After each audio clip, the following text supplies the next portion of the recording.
오늘 본문은 진짜 크리스천들의 존재감을 보여주는 본문입니다. 오늘 본문만큼 진짜 크리스천들이 거하는 땅 가운데 벌어지는 일을 보여주는 본문은 또 없을 것입니다. 오늘 본문은 헬라 문명의 두 개의 도시 데살로니가와 베레아 지역 가운데 복음을 전했을 때 일어난 일들을 기록하고 있습니다. 그런데 두 개의 도시에서 벌어진 일들을 기록하고 있는데 두 개의 도시에서 동일한 일이 반복적으로 벌어졌습니다. 오늘 본문의 말씀 5절 말씀 보니까 성을 소동하게 하여, 6절 말씀 보면 천하를 어지럽게 하는 이 사람들이, 8절 말씀 보면 소동하여, 13절 말씀 보면 소동하게 하거늘. 성경은 웬만하면 반복하지 않는데 오늘 짧은 본문 가운데 소동이라는 단어가 3-4번 반복적으로 쓰여지고 있습니다. 그러니 바울 선교팀은 어느 땅을 가든지 간에 그 땅에 소동을 일으켰던 것입니다. 그들이 그 땅에 들어가서 소동을 일으켜야지 라고 작심하고 일으킨 것이 아니라 그들은 그냥 그 안에 들어가서 진짜 크리스찬처럼 살아갔을 뿐인데 그들의 모습을 바라보는 사람들 10년 가운데 소동이 일어난 것입니다. 그들이 전한 복음의 말씀을 듣자, 그들이 살아가는 삶의 모습을 보자, 그들 안에 진짜처럼 자리 잡고 있었던 그들이 만든 철학, 종교, 사상, 우선순위, 문화, 삶의 형태가 복음과 정면 충돌하여 그들 안에 세워진 모든 것들이 무너지는 소동이 그 땅 가운데 벌어졌던 것입니다. 그래서 그 소동을 일으켰던 바울 일행을 향해서 이들은 하나의 별명을 지어줍니다. 그 별명이 무엇이냐면 천하를 어지럽게 하는 사람들입니다. 우리 6절 말씀 읽어보겠습니다. 천하를 어지럽게 하는 이 사람들이 여기도 이름에, 아멘. 그들을 향해서 사도행전 가운데 기록되어져 있는 그리스도인들을 부르는 두 번째 별명을 기록하고 있는데 그것은 무엇이냐면 천하를 어지럽게 하는 사람들입니다. 사도행전 보면 맨 처음 크리스찬들을 바라보았을 때 했던 첫 번째 별명이 있어요. 그것은 무엇이냐면 그리스도인입니다. 그리스도인, 이 말은 안디옥 교회, 교인들을 향해서 사람들이 붙여진 별명인데 그 뜻은 무엇이냐면 크리스티아누스라는 단어를 쓰는데 그리스도에게 속한 이라는 뜻입니다. 이 말은 원래 비아냥거리는 말이었어요. 아유, 저 예수쟁이들. 입만 열면 예수밖에 말할 것이 없어. 예수 닮은 사람들. 예수밖에 몰라. 라고 하는 표현이 그리스도인이었습니다. 그런데 그 놀림받았던 그 이름이 그들의 정체성이 되었고 우리 역시 당신은 누구입니까? 라고 물어봤을 때 나는 그리스도인입니다 라고 말하는 영광스러운 호칭으로 바뀐 것이죠. 그런데 두 번째 별명을 데살로니가에서 얻었습니다. 그 별명은 무엇이라고요? 천하를 어지럽게 하는 자들입니다. 옆에 있는 분들은 혹시 모르실 것 같으니까 알려주시길 바라요. 당신은 천하를 어지럽히는 분들입니다. 아멘. 진짜 크리스찬이 들어가는 모든 땅마다 천하가 어지러지게 되어 있다는 것입니다. 우리가 천하를 어지럽히려고 마음먹어서 그런 것이 아니라 단지 우리는 거짓된 세상 가운데 진짜를 말하고 욕망의 도시 가운데 거룩한 비전을 품고 살아가고 어둠이 짙게 내려가는 이곳 가운데 빛과 소금의 역할을 감당하면 우리의 그 모습을 바라보고 천하는 어지러워질 수밖에 없다는 것입니다. 세상과 우리와의 다름에서 오는 그 차이 때문에 그들은 소란스러워진다는 것이죠. 그러니 진짜 크리스찬 되기를 축복합니다. 천하를 어지럽히는, 소동을 일으키는 오륜교회 저와 여러분 되기를 축복합니다. 그렇다면 바울과 그 선교팀은 어떻게 천하를 어지럽히는 소동의 사람이었을까요? 두 가지를 살펴보도록 하겠습니다. 첫 번째는 말씀을 있는 그대로 풀어놓았습니다. 말씀을 그냥 있는 그대로 풀어놓았을 뿐입니다. 바울은 빌립보에서 복음을 전하다가 태형을 당하고 착고에 차여서 감옥에 갇혔습니다. 그 원망의 순간에 그들은 원망을 하지 않고 하나님께 감사와 기도의 찬양을 올려들었어요. 그때 결과적으로 하나님께서 그들을 안전하게 풀어날 수 있도록 인도해 주셨습니다. 아직 몸이 다 성하지도 않은데 그 아픈 몸을 이끌고 이제 바울은 또 다른 선교지인 데살로니가로 향하기 시작합니다. 우리 1절 말씀 함께 읽어보겠습니다. 그들이 암비볼리와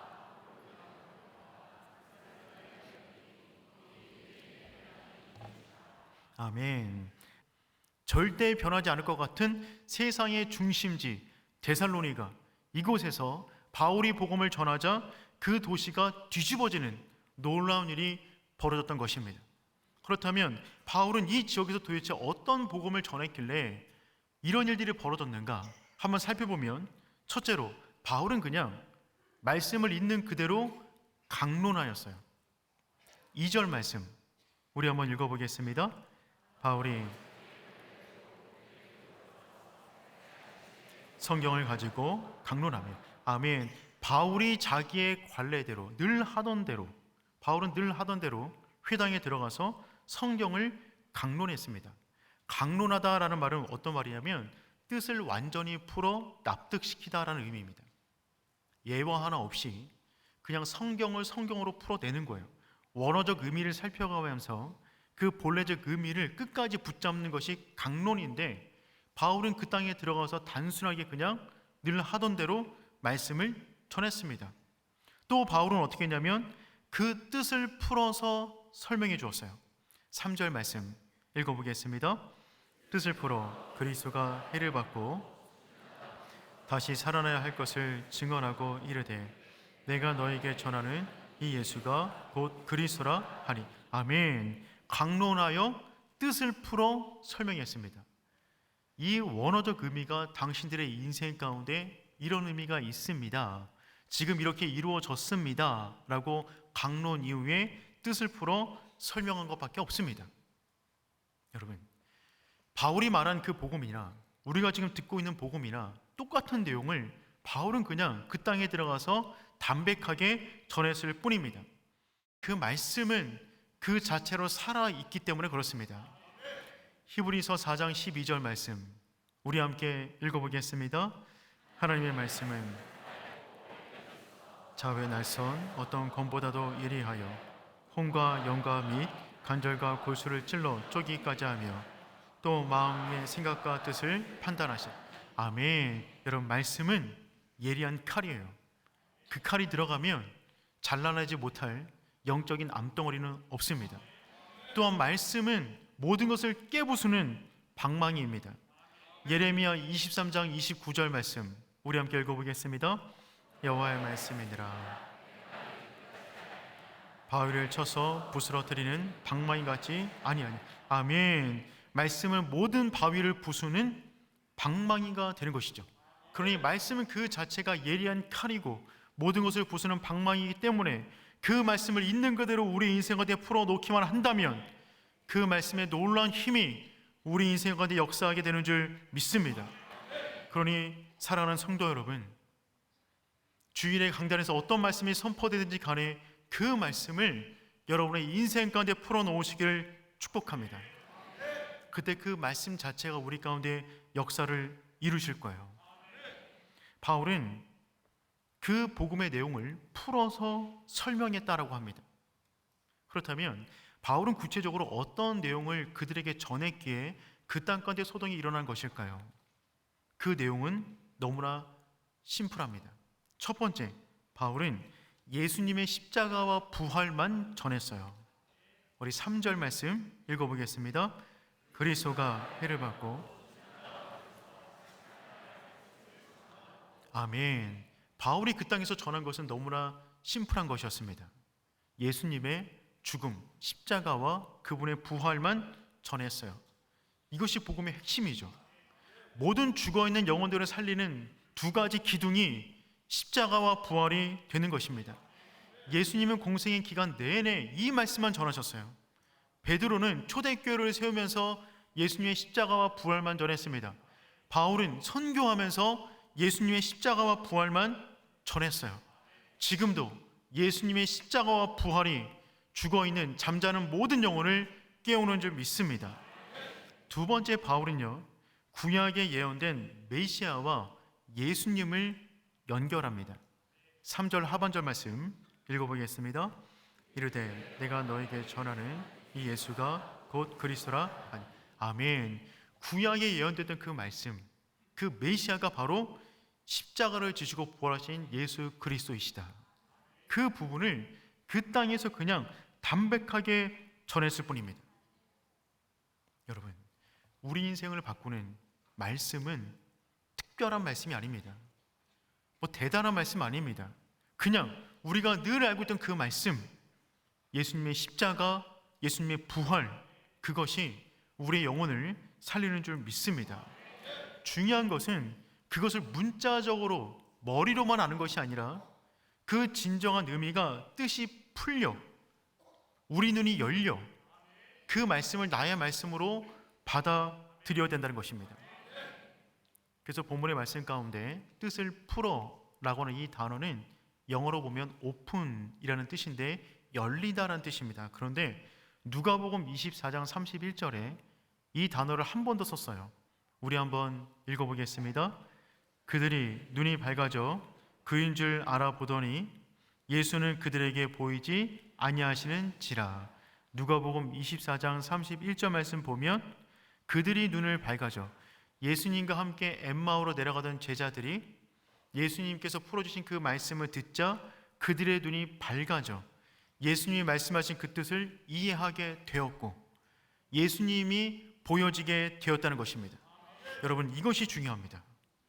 이들은 늘 들었던 말씀을 들었는데 그 순간에 갑자기 눈이 밝아졌어요. 눈이 열렸어요. 그래서 예수 그리스도 그분을 진짜 예수로 바라보게 되었다는 것입니다. 십자가와 부활을 믿는 건 너무나 중요합니다. 그런데 더 중요한 것은 그 십자가가 나의 십자가로 느껴지는 거예요. 그 부활이 나의 부활로 믿어지는 것입니다. 그래서 이제부터는 십자가와 부활을 말할 때 내 마음에 소동이 일어나지 않고는 말할 수 없는 그 심령, 그 열려진 그 영혼 가운데 하나님이 역사하신다는 것입니다. 저는 오륜교회 모든 성도님들이 예배하는 모든 순간마다 눈이 열려지는 그 은혜를 경험하기를 소망해요. 그 소동난 영혼들을 바라보는 다른 사람들, 그 사람들은 마음이 불편했어요. 그래서 돈을 주고 불량배를 사들여 바울을 잡기 위해서 노력했습니다. 그리고 그들이 그때 바울을 향해서 한 말이 무엇이냐면 천하를 어지럽게 하는 자들이라고 말을 했던 것이죠. 우리 6절 말씀 다시 한번 읽어보겠습니다. 발견하지 못하며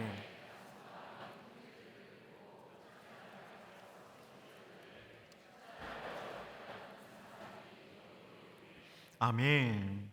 이런 배경 속에서 천하를 어지럽게 하던 이 사람들이라는 별명이 나오게 된 것입니다. 킹 제임스 버전이라는 성경책을 보면 이 말을 어떻게 표현했냐면 세상을 뒤엎는 사람들이라고 표현했어요. 그러니까 천하를 어지럽히는 사람들은 어떤 사람들이냐면 세상을 뒤엎는 사람들입니다.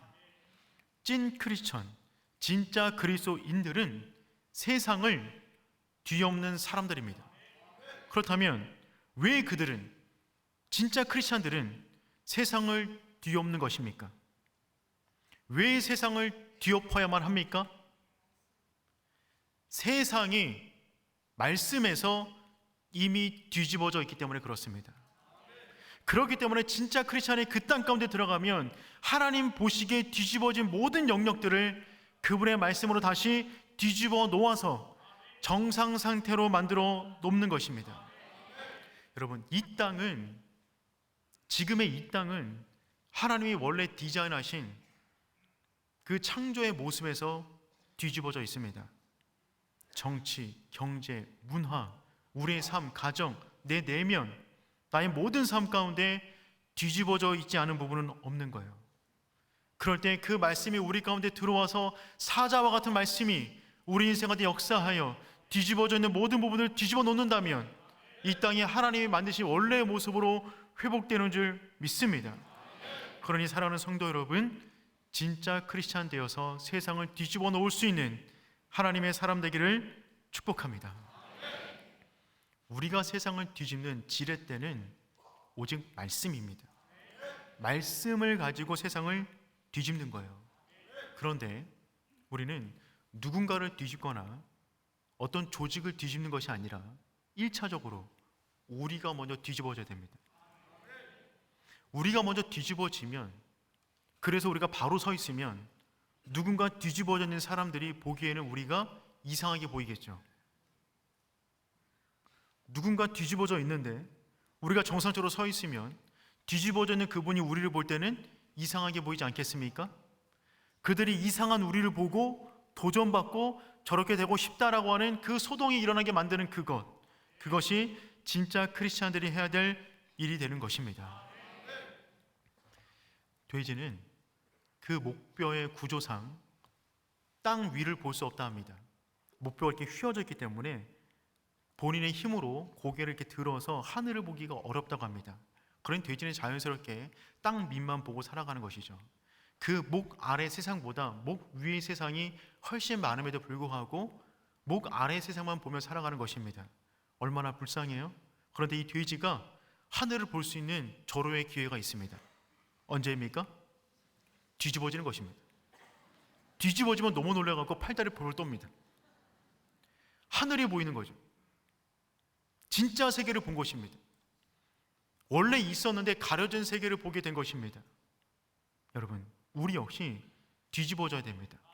그럴 때 이 땅이 전부인 줄 알았고 내 상처가 전부인 것 같았고 내 아픔이 내 인생의 전부인 것처럼 보였는데 뒤집어져 본다면 놀라운 하나님의 역사를 바라보게 되고 그 나라를 위해서 살아가는 열망이 우리 가운데 일어나게 되는 줄 믿습니다.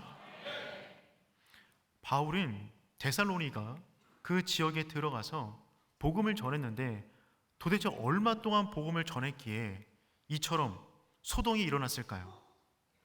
2절 말씀 우리 한번 읽어보겠습니다.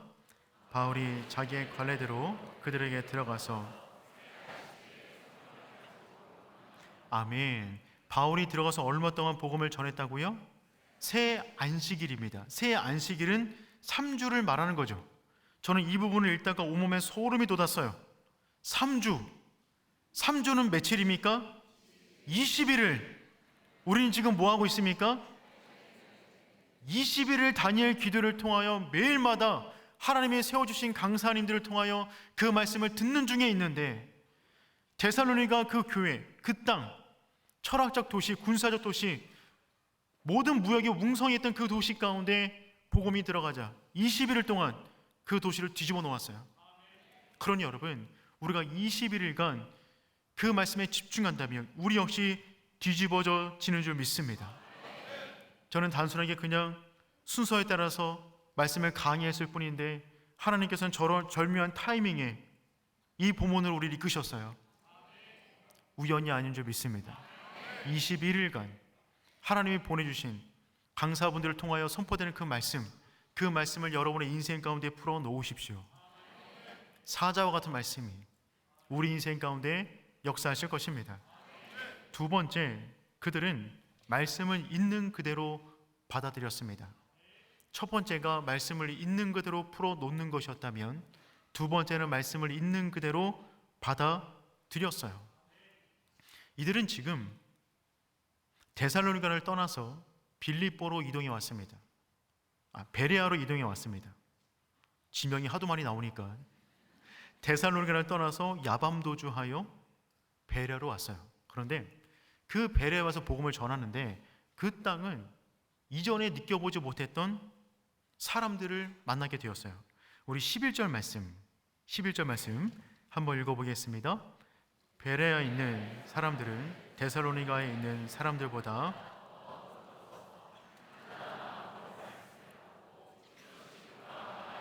날마다 성경을 상고함으로. 아멘. 여러분, 이 말씀을 가만히 보세요. 베레아에 있는 사람들은 데살로니가에 있는 사람들보다 비교급을 쓰고 있어요. 데살로니가에서도 그들은 말씀을 잘 경청했는데 베레아 사람들은 달랐습니다. 그들의 특징 첫 번째, 더 너그러워서. 두 번째, 간절한 마음으로 말씀을 받고. 세 번째, 이것이 그런가 하여 날마다 성경을 상고하였다 라고 쓰고 있습니다. 이 세 가지 특징이 우리가 말씀을 받는 태도가 되기를 축복해요. 첫 번째는 그들은 더 너그러웠습니다. 너그럽다는 말은 무슨 말이냐면 우리가 흔히 말하는 어떤 성품적으로 너그럽다라는 의미가 아니라 이 뜻을 보면 유게네스라는 단어를 쓰고 있는데 유는 좋다, 게네스는 출생, 그러니까 출생이 좋다 이런 뜻입니다. 그 타고난 성품 자체가 너무 좋은 거예요. 그냥 인격 수양에서 너그러워진 것이 아니라 타고난 성품 자체가 너무 좋은 거예요. 우리 역시 주변에 정말 태생적으로 너무나 착하고 예의 바른 사람 보면 이런 표현 많이 쓰잖아요. 네 집 자식인지 그런 겁니다. 그러니까 태생적으로 말씀을 그냥 잘 받아들이는 사람들이었어요.